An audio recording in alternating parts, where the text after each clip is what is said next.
Voy, siz nima o'ylayapsiz, inspektor? Siz cho'tta abedga pul qolmadimi deyman. Hamma yo'g'inglar kelib sotyapsizlar, ha?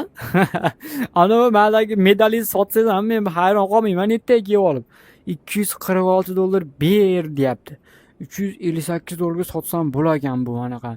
Bu qanaqa pistolet desalar, osmonga ana pabikda bor-ku, osmonga bitta qizil tutun o'tadi, pars etkizib, ashnaqa.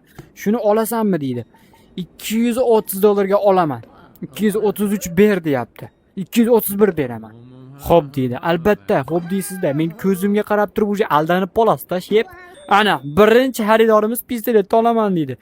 $415 ga olar ekan.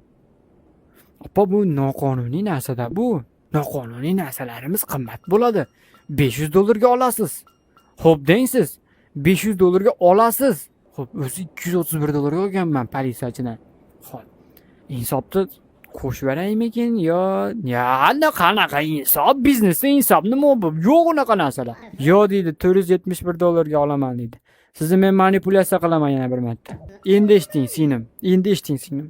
Bu pistoletda agar eringizni zapalda ushlab olsangiz, shuni peshonasiga kelib turib yo og'iz bozgicha tiqaverib turib otsangiz bo'ldi, u yashamaydi bu hayotda qaytib. Yashasa ham bir mana og'zini mana jag'lari bir lab sho'p bo'lgan holatda yashaydi. Unga hech qaysiz qaramay qo'yadi keyin.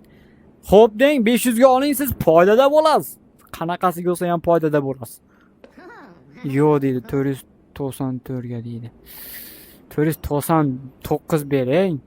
Ama 97 bering enasini emsin. Xo'p deydi, siz menga ishaning yaxshi mol oldingiz, yaxshi narsa oldingiz. Meni do'konimda yomon narsa yo'q. Xo'p deng. Oldi. Kanishni oladi.